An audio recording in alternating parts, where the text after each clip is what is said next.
बिस्मिल्लाहिर्रहमानिर्रहीम। प्रोग्राम नुक्ता एतराज़ में आपको कहते हैं खुश आमदीद। नाज़रीन, इसमें कोई दो राय नहीं है कि इस वक्त वतन अजीज़ में जो मुआशी बहरान है, इसमें सबसे ज़्यादा एक आम आदमी मुतासर हो रहा है। पाकिस्तान के मुआशी जो बहरान है, इसका एक बुनियादी जो वजह है वो हमारी तवानाई की किल्लत है।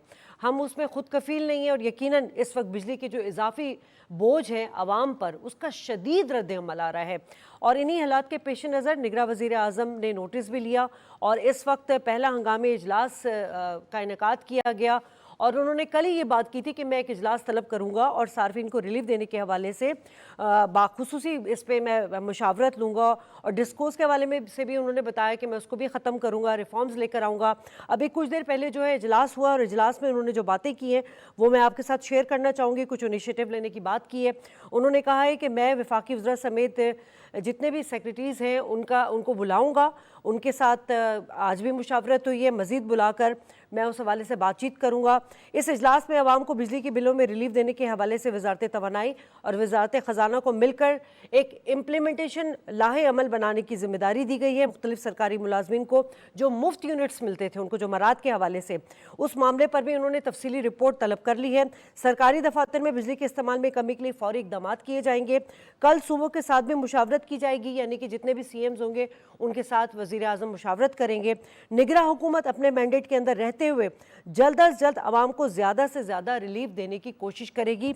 और सबसे पहले वो कहते हैं ना कि चैरिटी बिकम्स होम, तो प्राइम मिनिस्टर साहब ने कहा है कि मेरे घर का भी AC जो है वो बंद कर दिया जाए। ये वो आज इजलास की तफसीलात है जो मैंने आपसे शेयर की हैं, इस पर हम बात करेंगे। लेकिन साथ साथ हमें उन रूट कॉज पर भी बात करनी चाहिए नाज़रीन, जिसकी वजह से आज हम ये क्राइसिस देख रहे हैं। 30 साल हो गए हैं इलेक्ट्रिसिटी सेक्टर में जो है रिफॉर्म्स नहीं आई हैं और हर साल 120 अरब रुपए से ज़ायद जो है वो बिजली चोरी होती है। लाइन लॉसेस इतनी है कि पहले 600 अरब रुपए थी, अब बढ़कर 800 अरब रुपए हो गई है। ये वो मसले हैं जिसे अवाम ने मुख्तलिफ जो है वो हालात में इसका सामना कर रहे हैं और यकीनन उनके जो मुतालबात हैं, जो उनका रद्द अमल है, जायज़ है। लेकिन निगरां वज़ीर आज़म साहब का पहला हंगामी इजलास इसी हवाले से हुआ। इस पर तो हम बात करेंगे, लेकिन हम एक दूसरी जो अपने डिस्कशन करेंगे वो ये कि ये जो बुनियादी मसाइल हैं आवाम के, तो जो मुंतखब नुमाइंदे जो मैंडेट लेकर आते हैं वो इतने अरसे से अवामी मसाइल को हल करने में नाकाम क्यों नज़र आ रहे हैं।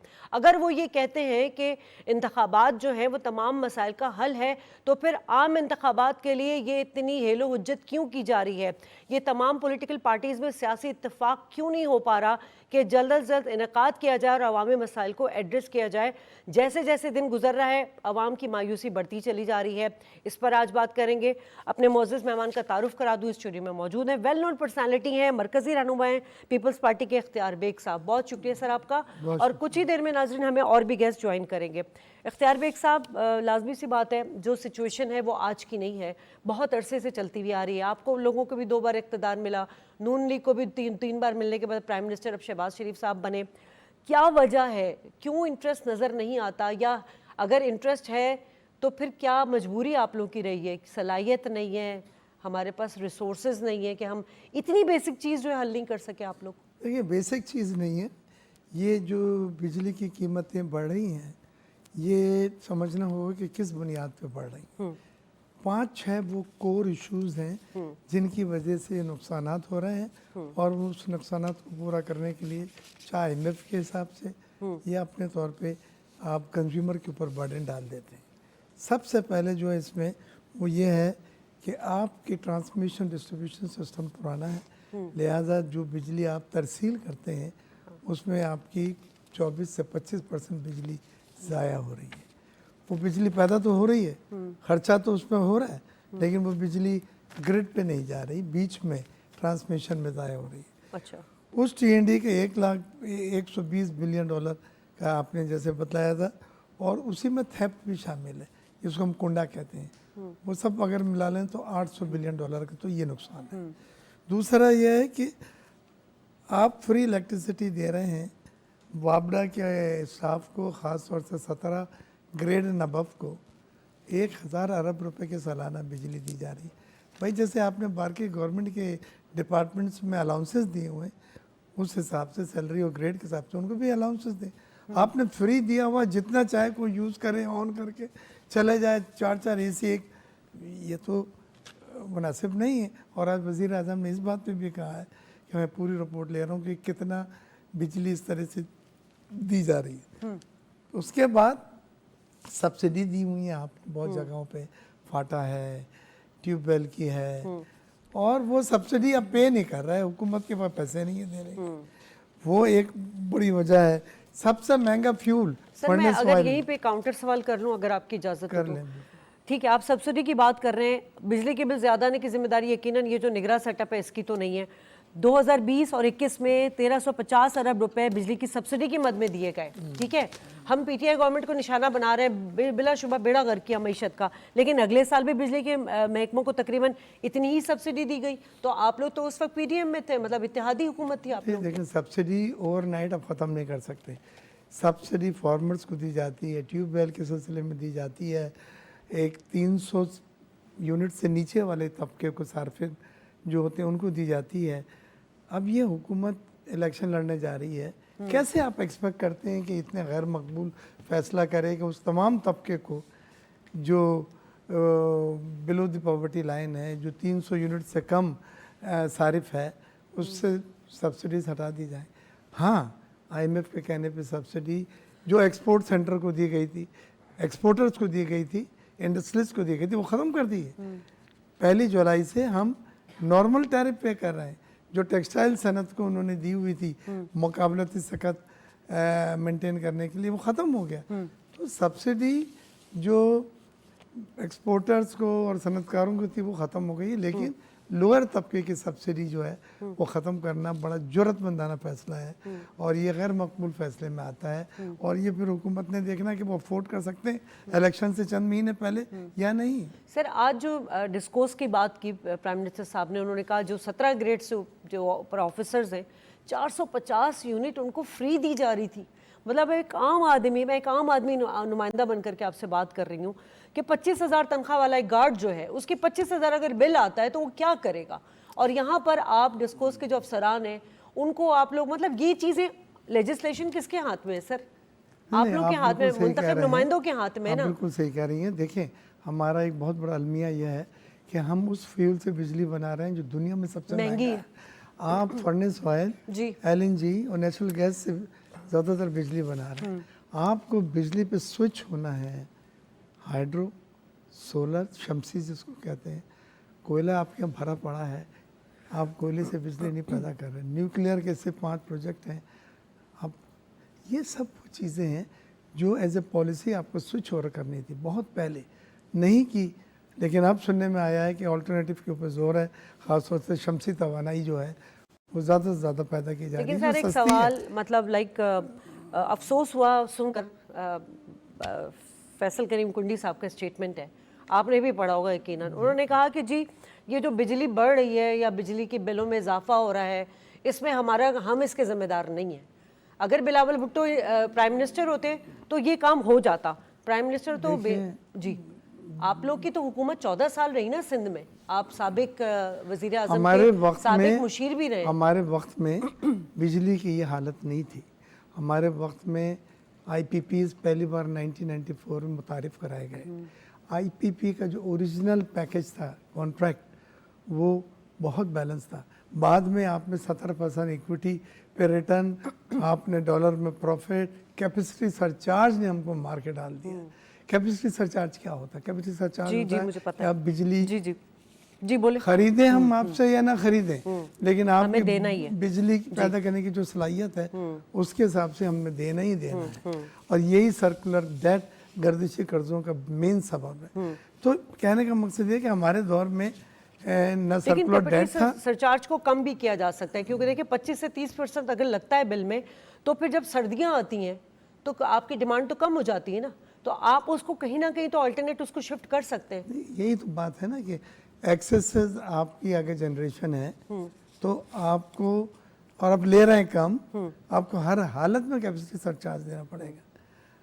और ये IPPs में अभी बीच में बैठे थे, इमरान खान ने बड़ी हिम्मत दिखाने की कोशिश की थी कि हम मॉडिफाई करते हैं उन तमाम एग्रीमेंट। सर आप लोग अपना क्रेडिट लेते हैं IPPs का, लेकिन एक उस वक्त इशू ये भी हुआ था, अगर मैं गलत हूँ तो तसहीह कर दीजिएगा, कि उस वक्त बिजली डीजल से बनाई जाती थी। मतलब ये तो यूरोप जैसा मुल्क भी अफोर्ड नहीं कर सकता था। कहने का मकसद सर ये है, ये वो लूप होल्स हैं, ये वो कहते हैं ना गैर संजीदा देखिए, प्लानिंग रही है जिसके ये आज हम खमियाजा भुगत रहे हैं। देखें, ये वो टेक्नोलॉजीज हैं जो अब जैसे कोयले की आ गई है।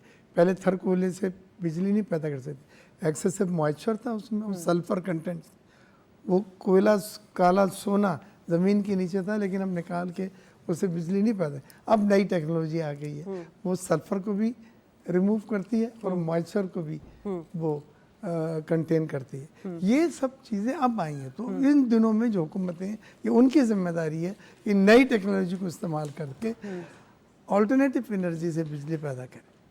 सर तो ये रिवाज क्यों है? मतलब ये कि एक जमात आती है तो वो इक़्तिदार में आती है, वो पिछली हुकूमत को ब्लेम देती है, एक रिवाज सा बन गया है।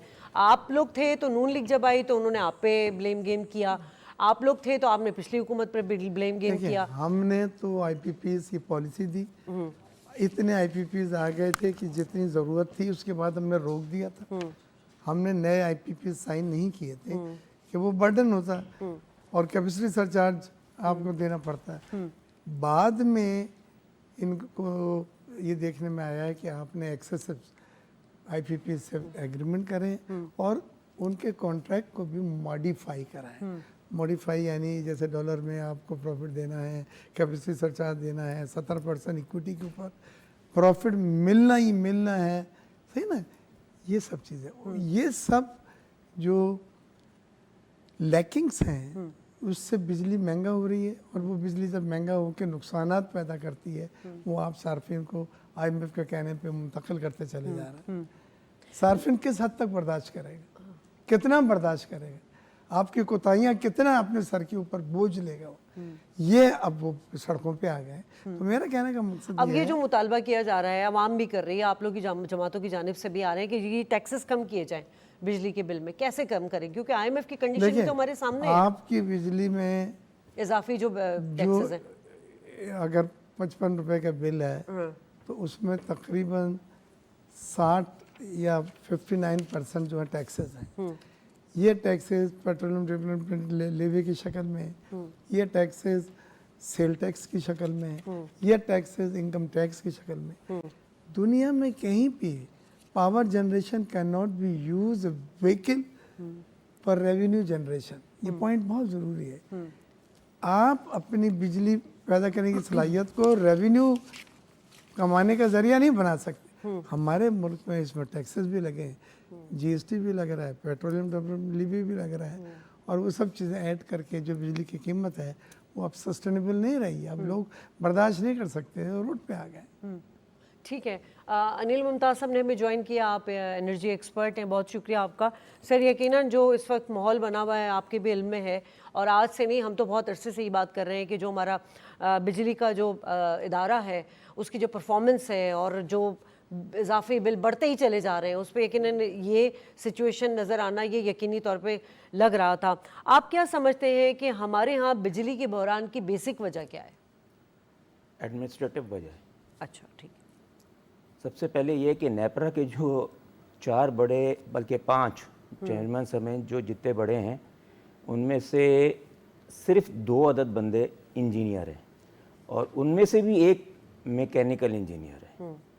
और वो जो एक इंजीनियर इलेक्ट्रिकल है ना, वो सिर्फ एक बीई बंदा है, ना वो मास्टर है ना पीएचडी है। जब मैं उसके सामने बैठता हूँ उनकी ख़राबियाँ बयान करता हूँ, क्योंकि नेपरा सभाओं पर जब बैठता हूँ तो जब मैं उनकी लैक और मुजरमाना लैक, एक लैक होती है ना कि आपकी कोई गलती कर दी है, ये लोग गलती कहते हैं, ये मुजरमाना गलती को तो उनको पॉइंट आउट करना और उससे उस पर क्वेश्चन करके पूछना कि जवाब आप मुझे दें। इसका एक सिंपल सा मैं आपको बताऊं, 1 लाइन के अंदर बताऊं। इन्होंने आपको जिस तरह बताया कि हमने लाइसेंस जारी करवाए, जो भी है, इसकी कोई भी फिजिबिलिटी रिपोर्ट नहीं बनाई गई, तो उसका खमियाजा क्या आया? 44,000 मेगावाट के लाइसेंस बांट दिए गए। ठीक है। खपत जो इस वक्त है, कंजम्पशन जो है वो 32,000 मेगावाट तक की है। 27 से 32,000। ठीक है। हमारी ट्रांसमिशन लाइनें सिर्फ 22,000 मेगावाट की हैं। कहाँ से पहुंचेगा मैडम? अभी ये साहब इसी को पॉइंट आउट कर रहे थे T&D losses। ये आप टीएनडी, ये लॉस नहीं है, वो तो गया ही नहीं है उसके अंदर, तो सलाहियत ही नहीं है, तो लॉस कहाँ से आएगा? ये टीएनडी लॉसेस अलग है, उसका मैं कहानी में आपको अलग बताता हूँ आपको कि बिल अभी इन्होंने लेस्को के ऊपर कहा है कि थोड़ा सा एक प्रेस रिलीज आई है कि जनाब नेपरा वालों ने कि जनाब ओवर बिलिंग आप कर रहे हैं जो रिकॉर्डेड कंजम्पशन नहीं है। ठीक है ना। एक चीज़ इस्तेलाह है जो आपके ज़रिए मैं सार्फिन को बताना चाहता हूँ, जो चीज़ मीटर के ऊपर रिकॉर्ड नहीं हुई भी वो आपकी जो है ना वो इलीगल चीज़ है, वो इलीगल है इस सेंस में कि लिखा हुआ है नेपरा उसके अंदर इलेक्ट्रिसिटी एक्ट 1910 के अंदर भी लिखा हुआ और नेपरा के अंदर के रिकॉर्डेड कंजम्पशन जो होगी वो जो होगी रिकॉर्डेड वो इस्तेमाल वो आपको ना उसकी चार्जिंग होगी। यहाँ तो रिकॉर्ड ही नहीं हो रहा, आप उसमें आप सप्लीमेंट्री जो उसकी इस्तेलाई नहीं है, डिडक्शन बिल बना रहे हैं, उसकी कोई वो प्रॉपर ज़ाब्ते ही नहीं है, तो ये मिल मिला के ये हो रहा है। अच्छा, नेपरा वाले जो हैं वो आपको मैंने बताया इतनी इनकॉम्पिटेंसी है कि आपको मतलब बी बैठा हुआ सिर्फ एक, और एक मैकेनिकल इंजीनियर रफीक शेख, वो अभी चेयरमैन भी बनने वाले थे, गलती से वो रोक दिए गए। ठीक है। और वो के इलेक्ट्रिक से आए हैं, लेकिन के इलेक्ट्रिक में आज तक उन्होंने कभी हाथ से काम नहीं किया, मैं जानता हूं। वो रेगुलेशन के अंदर थे, मतलब नेपरा की हियरिंग में मेरे सवालों के जवाब नहीं दे पा रहे थे। अब मेरा अपना केस था तो मैं सवाल पूछ रहा हूं कि ये कलमजू क्या होता है, तो वो उनको पता ही नहीं वो क्या होता है। वो जो है ना कैट के जो डीजी थे उनसे पूछ रहे हैं क्या होता है। मैंने बोला सर आप इनको बताएं, इनको जो ये के इलेक्ट्रिक के ये जो रेगुलेशन की जो आप जनरल मैनेजर साहब आए हैं इनको यही नहीं पता। अब कलमजू तो खैर आवाम को भी नहीं पता होगा, कलमजू एक बुक होती है, मीटर रीडिंग की बुक होती है, वो हर मीटर रीडर को घर पे लाना लाजमी है, वो आता ही नहीं है। ये बात है। फिर अब पैसों की बात आ रही है कि टैरिफ आ रहा है। टैरिफ का मैं आपको छोटा सा बात बता दूं, सीपीपीएजी जिसको लोग अमूमन वापडा समझ रहे हैं, अब वापडा नहीं है, बिजली के सेक्टर के अंदर वापडा कहीं पे भी नहीं है। डिस्कोज आ गए, सीपीपीएजी आ गया, पीपीए आ गया, बहुत सारी और पीपीआईसी भी आ गई है। वापडा को क्योंकि आवाम तो वही जानते हैं ना कि वापडा है, वापडा की जो जनरेशन की पैदावारी लागत है वो 10 रुपए फी यूनिट है। अच्छा। और के इलेक्ट्रिक की अपनी, क्योंकि वो सारे मिला के 10 रुपए, के इलेक्ट्रिक की है 18 रुपए।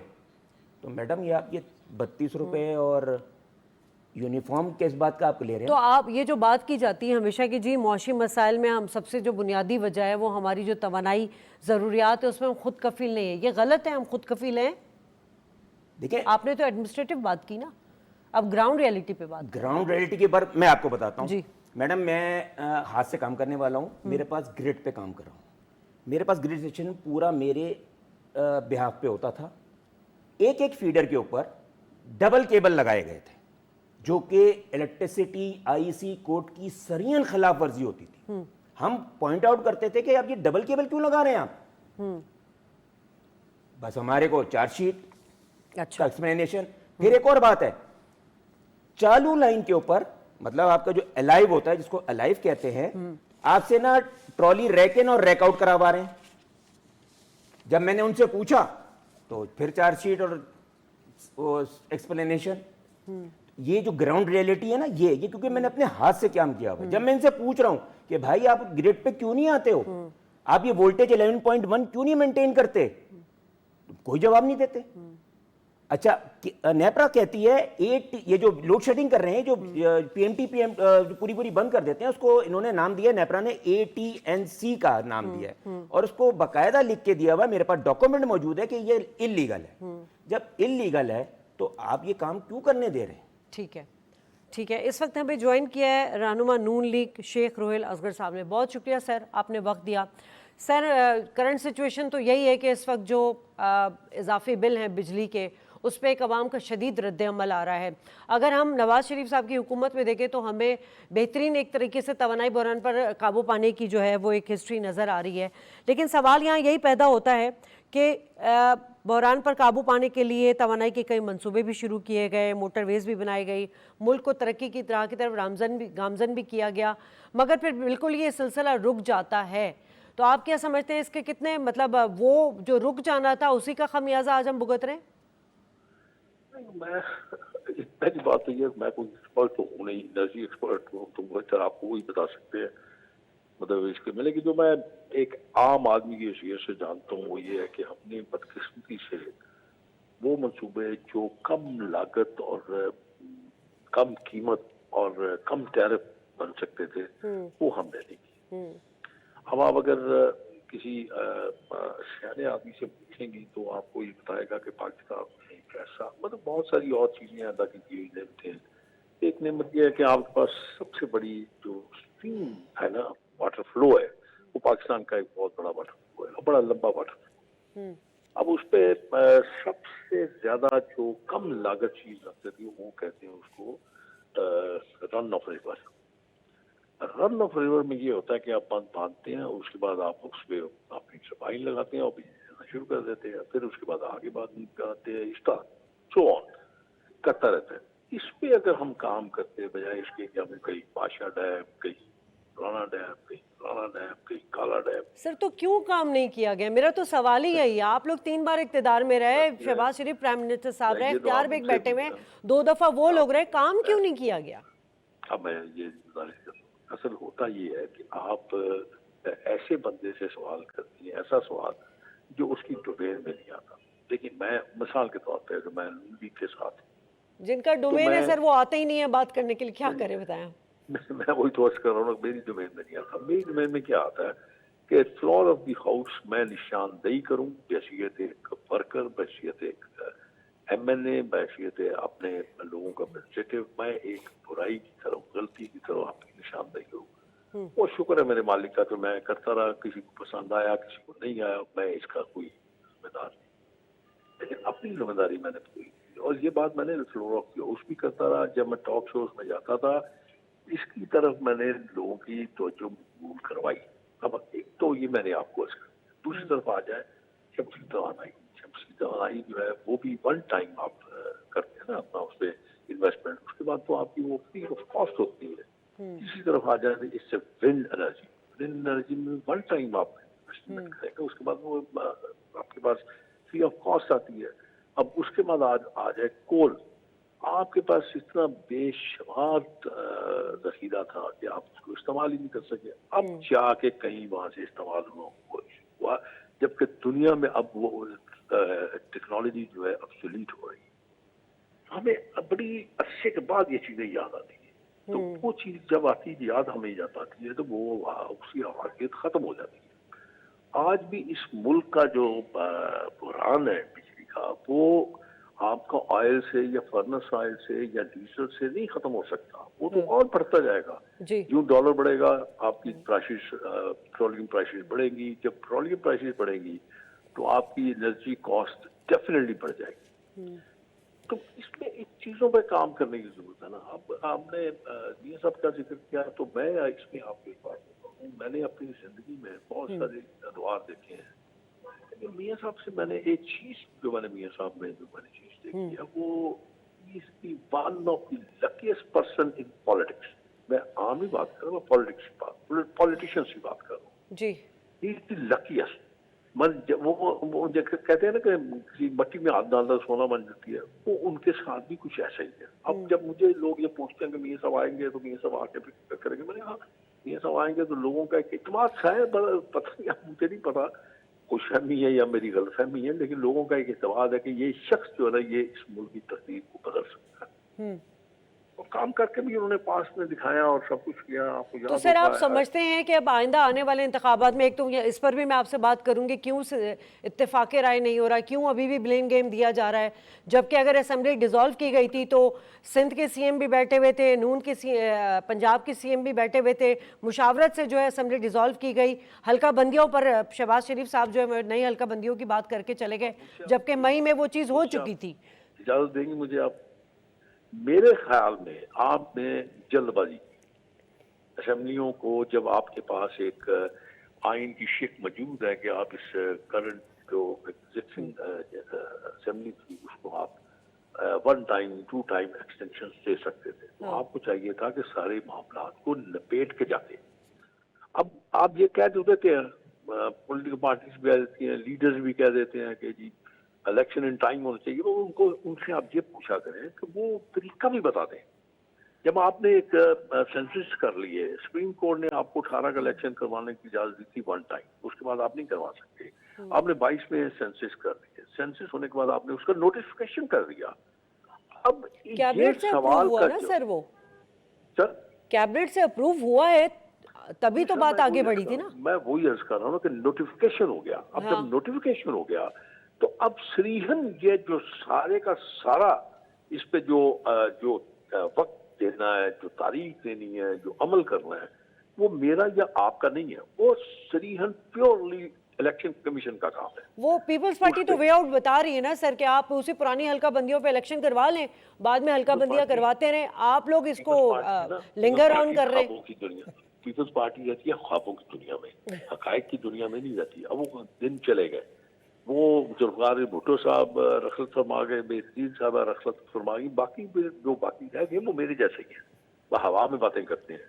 जब आपने सर मजा तो तब आता है जब आप साथ बैठते और पीपल्स पार्टी के नुमाइंदे से भी मुखातिब होते, लेकिन चले नहीं सकता। हाँ। मैं करता नहीं थी, मैं उनसे बात करने को तैयार नहीं, क्योंकि वो अपनी एक ऐसी चले सर, ठीक है ठीक है। अच्छा सर, अब आप प्लीज, ठीक है, अब सिर्फ ये बता दीजिए कि इस पे मुशावरत आप लोग करेंगे, कहीं तो आप लोग के मतलब लाइक एक दूसरे से इत्तफाक होना जरूरी है सर। आवाम के मसाइल देखें, वो किसकी तरफ जाएं, वो किसके पास जाएं? मैं आपको गुजारिश कर रहा हूँ कि अब मेरी या अवाम के इंटरेस्ट में आप लोग साथ बैठ जाए, कुछ काम कर लें सर। खुदा की बंदी, मैं ये कह रहा हूँ, अब मेरी और उनकी मुशावरत मैटर नहीं करती। अब ये टोटली जो डोमेन है, टोटली जो इसमें जिसकी अथॉरिटी है वो है इलेक्शन कमीशन। इलेक्शन कमीशन ने मेरे साथ भी मुशावरत करनी है, दूसरों के साथ भी मुशावरत करनी है और एक लाइन देनी है। और मैं आपकी इतला क्लियर कर दूं कि इसका एक प्रिस्क्राइब्ड पीरियड है, इसका ये जो आप कह रही है ना, जिसका डिलिमिटेशन कहते हैं, उसका एक सर्टेन पीरियड है और दैट इज 120 डेज। अब उसमें आपने डिलिमिटेशन करनी है, डिलिमिटेशन के बाद उसके बाद इलेक्शन कमीशन ने बाकी सारे लवाजमात देखने के बाद एक तारीख देनी है इलेक्शन की। अब पता नहीं, अब मैं तो आपको बताया ना कि मैं इस उम्र में, मेरे ख्याल में ख्वाब तो इस उम्र में आते ही नहीं, को नींद कम हो जाती है ना, तो इसलिए मुझे इस किस्म के कोई ख्वाब चलिए सर, इलेक्शन कमीशन ने तो बता दिया ना कि 4 दिन मरदमशुमारी के होंगे, उसके बाद इंतखाबी शेड्यूल दिया जाएगा, फिर वो दादा मरेंगे तो फातिहा दी जाएगी। सर अभी ये बता दीजिए, मुख्तलिफ ऑप्शंस पे आज निगरान प्राइम मिनिस्टर साहब ने भी इनिशिएटिव लिया है और बड़े अच्छे इकदाम की तवक्को की जा रही है। उन्होंने सबसे पहले ये कहा कि भाई मेरे घर में आप AC बंद करें, उन्होंने जो डिस्कोर्स है उसके जितने मरात लिए जा रहे थे उसको ख़त्म करने की बात की है। लेकिन हम दीगर ऑप्शंस पे भी, क्योंकि शहबाज शरीफ इतना 15 माह में हमें उनके इकदाम नज़र आए, साथ साथ PDM भी साथ में थी, वो कहते हैं ना देर आए दुरुस्त आए, ये काम तो मेरे ख्याल 30 साल पहले हो जाने चाहिए थे। लेकिन अब SIFC के तहत, और ईरान है, सऊदी अरब है, हमारे साथ ताउन करना चाहता है तवानाई बहरान में, इन तमाम चीज़ों को लेके क्या आप लोग इम्प्लीमेंटेशन करने के लिए चाह रहे हैं? क्योंकि निगरान हुकूमत तो इंतजामी उमूर देखेगी, लेकिन आगे तो आप ही लोग आएंगे ना इंतखाब लड़ने के लिए। काफी बात की थी, लेकिन उसके बाद मेरे ख्याल में शायद आप उस वक्त सोचो नहीं थी आपकी इस तरफ। आप जितना मर्जी कर लें, जब आप एक चीज बहुत महंगी खरीद रहे हैं, वो सस्ती कैसे बेचेंगे आप उसको महंगा करता चले जाएंगे, वो आपके पास में नहीं है, आपके कंट्रोल में नहीं है। और दूसरी बात यह है कि ये एक लंबी बहस है। एक बयान आया था प्राइम मिनिस्टर साहब, जो पुराने प्राइम मिनिस्टर थे, सिंध में ईंधन के ज़खायर कौन, मेरा ख्याल है ये आप ही लोग पीपल्स पार्टी की हुकूमत ही तो ये बता रही है। मैं आपको गुजारिश कर रहा हूँ कि मुझे आप देखिए, मफरूजों पे बात ना किया कीजिए सर, अब दलाइल पे बात कीजिए। आप एक काम कीजिए ना, ऑयल के ज़खायर जो है वो कंट्रोल करते हैं आपका गैसेस वाले, ठीक है, ऑयल एंड गैस। आप उनके किसी बंदे को बुला लीजिए, उनसे पूछिए कि आपने सबसे नया वेल जो ऑयल के लिए खोदा वो कब था, और आपके पास मुल्क में आप ऑयल के कितने ज़खायर हैं, आप क्या अपनी कैपेसिटी पूरी कर सकते हैं, क्या आपके पास गैस के ज़खायर हैं। हाँ, एक बात हो सकती है कि आप ईरान के साथ जो मुआहदा किया था गैस का, अगर आप उसको कंटिन्यू करें, लेकिन वो भी आपके लिए मुश्किल है, इसलिए कि उनके ऊपर कंडीशंस लगी हुई हैं, आप उनके साथ कर नहीं सकते। ठीक है, बहुत शुक्रिया सर, आपने वक्त दिया। इख्तियार बेग साहब, यकीनन मैं जो बात कर रही थी, सिंध में ईंधन के ज़खायर मिलने की जो खबरें आई, ठीक है, कहा यह गया कि वो शायद क्वालिटी वाइज अच्छा नहीं था, उसको हम इस्तेमाल नहीं कर सकते, हमारे पास ऑयल रिफाइनरीज नहीं है। जरा सी क्लैरिफिकेशन दे, ठीक है, गैस के लिए भी अब LNG इंपोर्ट करनी पड़ रही है जो महंगी है। अब सवाल पैदा होता है कि जो सिंध में कोयले के ज़खायर हैं और कोयले के ज़ख़ायर थर में 185 बिलियन टन के ज़ख़ायर है, जो सऊदी अरब के ऑयल और गैस के ज़ख़ायर से ज़्यादा है। ये ज़ख़ायर पहले इस्तेमाल नहीं कर सके थे कि कोयले की क्वालिटी पर डाउट था। अब जो नई टेक्नोलॉजी आ गई है उसको इस्तेमाल करके थर कोल में एंग्रो का प्रोजेक्ट भी लगा है और एक सीपैक का प्रोजेक्ट है शंघाई पावर जनरेशन जो चाइना की कंपनी उसके साथ। तो हमारी तकरीबन 1000 मेगावाट से ज़्यादा 1200 मेगावाट थर कोल से हम पैदा कर रहे हैं। तो अब हमने बल्कि डिमांड की है कि इम्पोर्टेड कोल को बंद करो और मकामी कोयले को इस्तेमाल करें। तो सिर्फ थर कोल के ज़ख़ायर बिल्कुल हैं और वो इस्तेमाल के काबिल हैं, लेकिन गैस के ज़ख़ायर कम हो रहे हैं, इसलिए एलएनजी इंपोर्ट कर रहे हैं और तेल के ज़ख़ायर हमारे यहाँ कभी भी नहीं। सर मेरी हो सकता है इन्फॉर्मेशन गलत हो, ये मेरी लेकिन बलूचिस्तान में जिस तरह हमने सुना है, जो रिसर्च है, जो ऑथेंटिक इदारे बताते हैं कि जी मादनी ज़ख़ायर से माला माल है, उसमें तो सोना, कोयला, तांबा, वो बिजली पैदा मेटल, करने वाली गैस, मादनियात नहीं है जी, वो मादनियात हैं रकोडेक में सोना, तांबा और इस तरह की दूसरी मिनरल्स हैं, सही है ना, वो निकाल के और एक्सपोर्ट करें वो बिल्कुल। और अब जी सर। रेकोडेक का मंसूबा भी है आपको उसमें। जो सियासी तौर पे जो बताया जा रहा है ये पूरा आपको मिसपरसेप्शन गुमराह किया जा रहा है।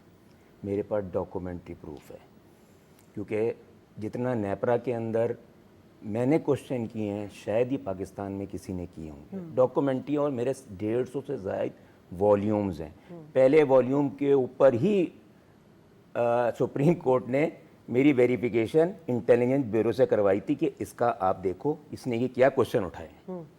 776 पेज की थी, ठीक है मैडम। FIA में गई, नैब में गई, रेफरेंस बने, इंक्वायरी इनिशिएट हुई, लेकिन रोक दिया गया क्योंकि उसके अंदर मैंने ये जो टैरिफ का आपका आया ना, ये टैरिफ के फॉर्मूले के अंदर गड़बड़ करके ये आपको तबाही मचाई गई है।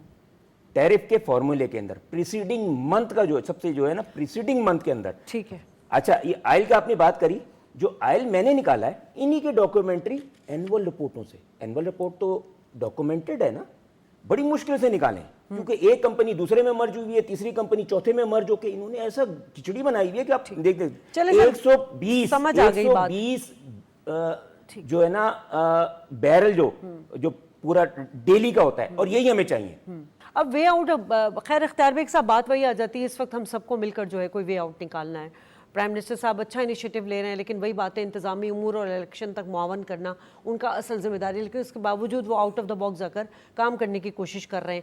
अब CM अभी प्राइम मिनिस्टर कराची आए थे जी, बिजनेस कमेटी से उनकी मुलाकात हुई जी, थी।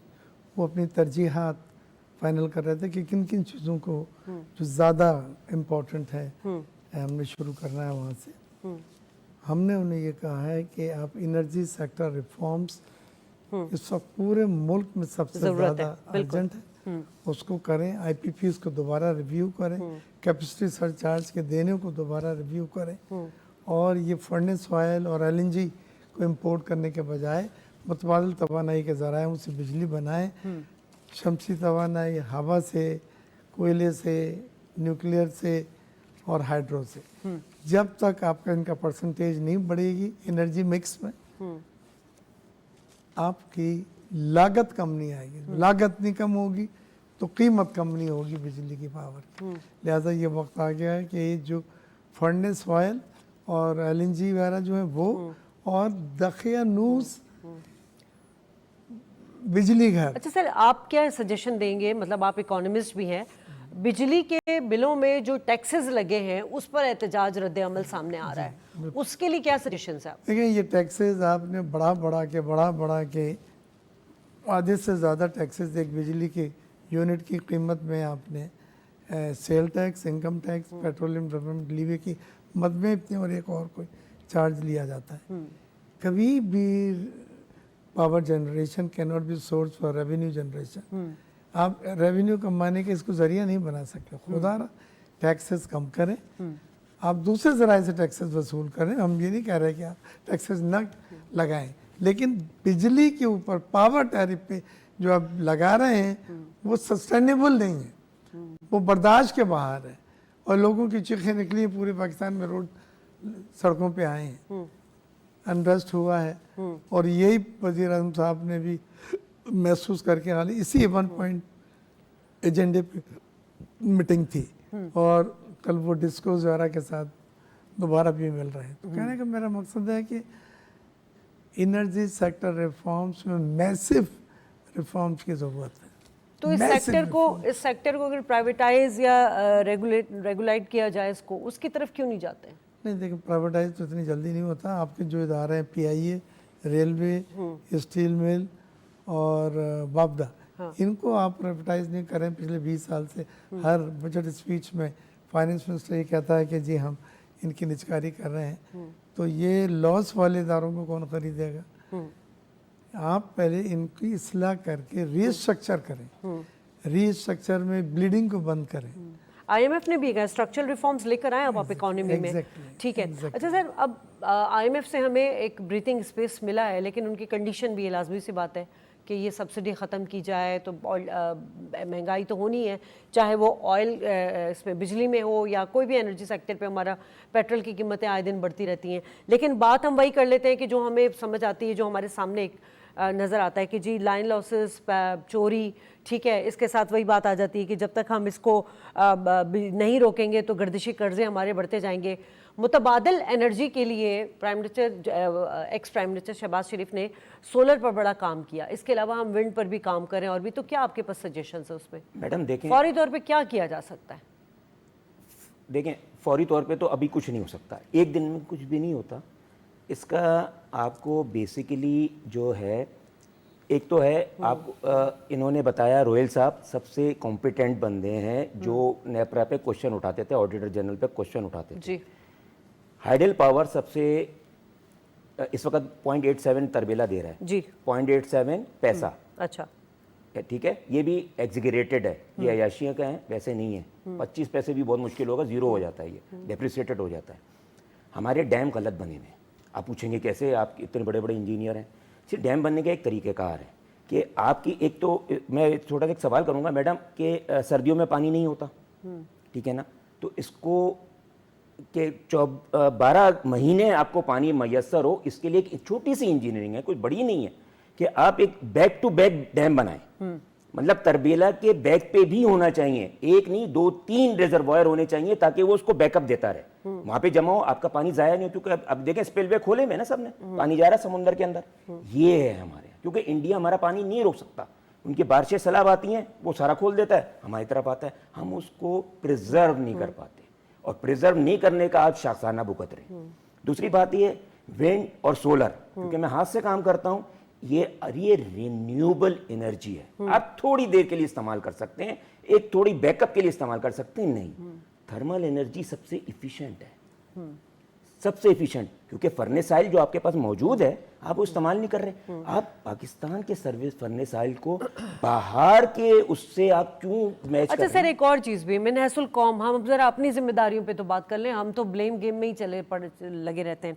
पूरी दुनिया में सुबह 8 बजे दुकानें खुलती हैं, 7 बजे बंद हो जाती हैं। हम जब बात करते हैं तो हमारे ताजिर भाई जो हैं वो थ्रेड पर आ जाते हैं, एहतजाज पर आ जाते हैं। जब तक कॉपरेट तो करना पड़ेगा ना थोड़ा बहुत, वो कैसे, मतलब इंडस्ट्रीज बंद हो रही हैं, आप थोड़ा दुकानें अर्ली खोल के अर्ली बंद कर ले, इसमें कौन सी रॉकेट साइंस है? मैडम उनकी बिजली कितनी है ये तो बताएं, वो कितनी खर्च कर रहे हैं? सर क्यों नहीं खर्च कर रहे हैं सर? ये क्या बात की आपने? वेस्ट करना जो है ना, आप रात को 10 बजे जाएं, एक दुकान के अंदर 6 तो बल्ब जल रहे होते हैं।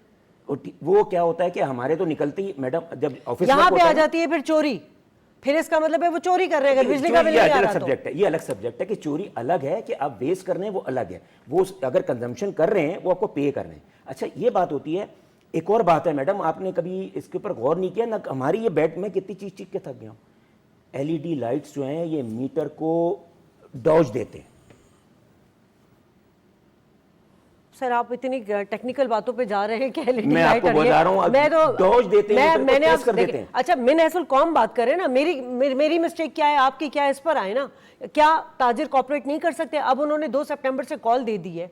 पहले मुल्क का पहिया जो है वो मौशी पहिया जो है इख्तियार बेग साहब, वो रुका हुआ है। ये बहुत पहले से चल रहा है, हमने मीटिंगें भी की चीफ मिनिस्टर के साथ, ताजिर इत्तेहाद के साथ भी की। ये माइंडसेट चेंज करना है। हर बार ये कहना कि लोग शाम में आते हैं, सुबह ऑफिस भी लोग लेट आते हैं क्योंकि वो लेट सो के उठते हैं। ये एक आपकी ऐब है, एक बुराई है, उसको दुरुस्त करें आप। मैं बिल्कुल समझता हूँ। अभी मैं पिछले संडे को लाहौर में था, एक शादी थी, ठीक 9:45 बजे चीफ मिनिस्टर भागे भागे आए और 10 बजे वो चले गए कि 10 बजे तक का टाइम है। हमें थोड़ा सा माइंडसेट चेंज करना होगा, हमें मार्केटों को जल्दी बंद करना होगा, सुबह जल्दी शुरू करना होगा। दिन की रोशनी को, डे लाइट को हम ज़ाया कर रहे हैं, उसको खुदा के वास्ते पे यूज़ करें। कितने आवर्स की लाइट आप प्रिजर्व कर सकते हैं। एनर्जी कंजर्वेंसी में आप बात ही नहीं कर रहे। आप कीमत कम कराना चाहते हैं, आप लागत कम कराना चाहते हैं, लेकिन बिजली की खपत और बिजली के इस्तेमाल में किफ़ायत शायरी पे बात नहीं कर रहे। तो ये बिल्कुल गलत है। मैं समझता हूँ अब वो मौका आ गया कि हमें अच्छा, ईरान अपना भी mindset हमें सस्ती गैस फराहम करना चाह रहा है, उस पर भी मतलब इनिशिएटिव लिया तो गया, ईरान मगर ग्वादर में 8 सेंट्स में बिजली दे रहा है, which is a very very good price. पाक ईरान गैस पाइपलाइन महीनों में दोबारा चल सकती है, लेकिन अमेरिकन सैंक्शंस की वजह से उसको हम नहीं मुकम्मल कर रहे हैं। बल्कि एक नई gas pipeline Tapi, Turkmenistan Iran Pakistan gas pipeline को ला रहे हैं। ईरान के पास सरप्लस भी है और इंफ्रास्ट्रक्चर भी है कि वो हमें डोर स्टेप पे आके बदीन में गैस दे देता है। ये वो इश्यूज हैं पेंडिंग जो चलते चले आ रहे हैं, इनको एड्रेस करके हम एनर्जी सेक्टर में रिफॉर्म्स ला सकते हैं। तो सर अभी आप क्या सजेशन देंगे, क्या रिफॉर्म्स लाने की ज़रूरत है एनर्जी सेक्टर पे एज एनर्जी एक्सपर्ट? देखिए, पीएसी के इजलास के अंदर जो बातें हो रही होती है ना, आपने पढ़ा नहीं होगा, लोगों ने देखा नहीं है। वो पेपर ज़रा डॉक्यूमेंटेड कर दें, खुद ही आवाम को समझ आ जाएगी क्या हो रहा है। क्योंकि जब ये लोग क्वेश्चन आंसर कर रहे होते हैं ना, सर आप तो सजेशन देना, मैं जो सजेशन आपसे मांग रही देखिए हूँ हर चीज़ मौजूद है हमारे पास, तवानाई के हर जराए मौजूद है, हमें कोई इंपोर्ट करने की जरूरत नहीं है। ये एग्जीगरेटेड आपको परसेप्शन नफसियाती बनाई कि हम ये इंपोर्ट कर रहे हैं, वो इंपोर्ट कर रहे हैं। मैं आपको सिंपल अभी उन्होंने एक माइंडसेट की बात की है ना सर, वो इससे भी मिलती जुलती है। ये जो आप बात कर रहे हैं ना, वही चीज़ है कि हम जो चीज़ें मौजूद हैं हमारे पास, लाकड़ा प्लांट है, वो लाकड़ा कोल, वो चोरी हो रहा है, प्लांट नहीं चल रहा, तो अब क्या, किसकी गलती है? मेरी तो गलती नहीं है ना, दुकानदार की तो गलती नहीं है ना। कि फिर के इलेक्ट्रिक के अंदर क्या हुआ, जुलाई 2022 के अंदर, मैडम आप हैरान होंगी, आरएलएनजी का जहाज आया ही नहीं और वो खपत हो गई। सर आप सजेशन बताएंगे तो मैं वाइंड अप करूं अपना प्रोग्राम। सजेशन ये है कि हमने जो मौजूद है, हमारे पास जराए मौजूद हैं। एक तो हाइडल पे आ जाए, हम सिर्फ हाइडल पे आ जाएंगे, हमारा सारा खत्म हो जाएगा। हाइडल हमारे पास बहुत जबरदस्त है, इससे बेहतर सस्ती और कुछ नहीं है। ये सबको जीरो पे ले आएगा। जितने भी आपको जो, अगर आप फर्नेस ऑयल महंगा भी लेते हैं ना, चाहे जो ये अब ये जो 300 रुपए भी आप ले लें, फर्नेस ऑयल 300 रुपए का नहीं है, लेकिन ये इसको जीरो पे ले आएगा। 10 रुपए है ना, आप चले जाएं, वो 10 रुपए यूनिट है। जो वापडा की बिजली है वो 10 रुपए की पैदावारी लागत है, तो कोई ज्यादा तो नहीं है। तो आप 60 रुपए क्यों ले रहे हैं? तो बतौर एक आपकी हुकूमत रह चुकी है, आप समझते हैं कि इतना आसान है जो ये बता रहे कि हाइडल पर सिर्फ आ जाए के बजाय आम आदमी के आम फहम लैंग्वेज में बात करूंगा। सस्ती बिजली पैदा करें, महंगे फर्नेस ऑयल फ्यूल इंपोर्टेड को खुदा के वास्ते पे छोड़ दें। हमारा जो ये डॉलर का और रिजर्व्स का जो क्राइसिस शुरू हुआ है, ये इसलिए है कि आपने $18 बिलियन के फर्नेस ऑयल और एलएनजी इंपोर्ट किया, और हमारे ट्रेड डेफिसिट जो है ना, ये 80 बिलियन पे इंपोर्ट पहुंच गई, 30 बिलियन एक्सपोर्ट थी, 50 बिलियन का तजारती खसारा हो गया, सब रिजर्व चट हो गए। तो आप इंपोर्टेड फ्यूल के बजाय लोकल मकामी अवेलेबल फ्यूल, जिसमें हवा है, जिसमें शमसी है, जिसमें कोयला है, जिसमें लेकिन वो कह रहे हैं रिन्यूएबल इतना ऑथेंटिक नहीं है ज्यादा। दुनिया सर में सोलर देखिए ना, सिस्टम मैडम आप जाए, आजकल बंद हो जाते हैं, 5 सोलर बजे बंद हो जाते हैं प्लांट, उनके सबके प्लांट बंद हो जाते हैं। मैं आपको कंट्रोल रूम का दूं, एक डे में यूज करने वाला है और एक रात, और एक फिर वो बैटरी के सर सिस्टम। एग्रीकल्चर में भी जो है बैटरी जो सोलर होते हैं 4 घंटे, 3-4 घंटे बस। पर बहरहाल दिन में आपको जो मेन यूज होता है वो बिजली, अगर आपको मुफ्त में आपने पैनल से ले ली है। अब मुझे बहुत बड़ा एडवांटेज है, मैंने अपने घर में अपने बेक टावर पे सब सोलर सर लगाए। चोरी रोकने के लिए शॉर्टली बता दीजिए, वो बात रह गई कि हम किस तरह इस चोरी को रोकें, बिजली देखिए की 4 चोरी। चीज़ें हैं। एक तो रिसीवेबल पूरे नहीं हो रहा है, 10% हर महीने रिसीवेबल आपके कम मिल रहे हैं, वो आपको हिट कर रहा है। दूसरी चीज़, कुंडा के लिए एक नया इंसुलेटेड केबल इंट्रोड्यूस कराया था जब मैं केसी के बोर्ड पे था, लेकिन वो लोगों की रोजियां रुक गई, उन्होंने उसको आगे नहीं बढ़ने दिया। इंसुलेटेड ये है कि आप आरी से भी काटें तो वो नहीं कटेगा, तो वो कुंडा डालने वाली बात खत्म हो जाती थी। कुंडा को रोकें, टी&डी असेसमेंट सिस्टम ऑगमेंटेशन अपग्रेड करें, रिसीवेबल्स को बढ़ाएं, सब्सिडी बंद करें, आप फ्री बिजली भी देने को बंद करें, अलाउंस देते हैं भले, सही है ना, और उसके साथ चीपर फ्यूल जो मुकामी है उसको इस्तेमाल करें फॉर पावर प्रोडक्शन और पावर जनरेशन।